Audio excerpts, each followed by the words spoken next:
buildings can house memories and prompt memories for a community.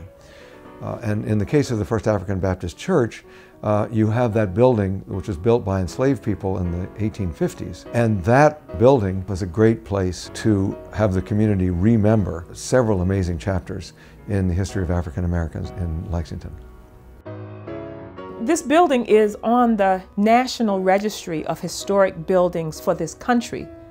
But this building is our sacred place in this town because it is the memory of how it became what it became and who led the charge for what it became.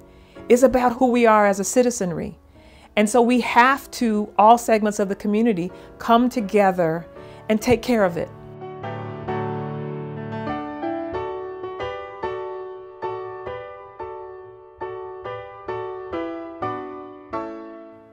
We're here in the old sanctuary of the First African Baptist Church. It's one of the oldest congregations in the state of Kentucky and the oldest black congregation west of the Alleghenies. By 1850, it was the largest congregation in the state, black or white.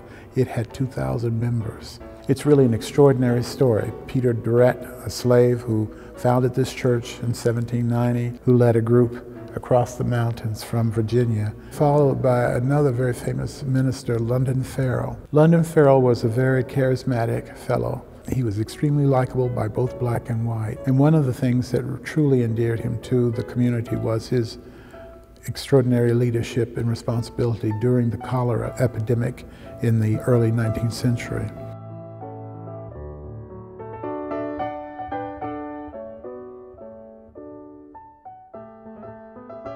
The history of Lexington is intimately entwined with the history of whites and with African Americans and with their relationship. So it turns out that London Farrell, he was actually the minister of the church when it was built. It was at the end of his life. London Farrell was a great friend of Henry Clay. So this building that was built by London Farrell and by the hands and the hearts and the heads of enslaved Africans and the money, because they paid for it as well, is a memorial. We need to not lose this building to the history that it so powerfully holds.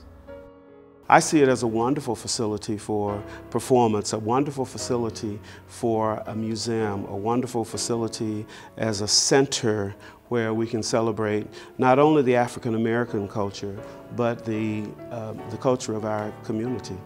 I often like to say that the city is the place where every citizen's heart can sing. A project like this that sits on a corner lot, very visible, with a rich, authentic history, preserving it, utilizing it in a vigorous way, is so important in the activation efforts, the reactivation efforts and revitalization efforts of our downtown, our urban space. That building was magic, and I'm going to do everything in my part to help to bring that renewed enthusiasm back.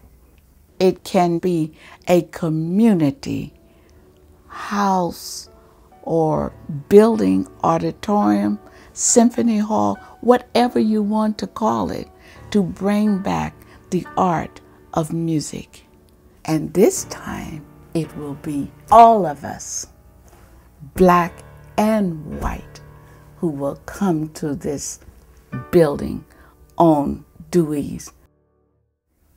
All of God's children have come together.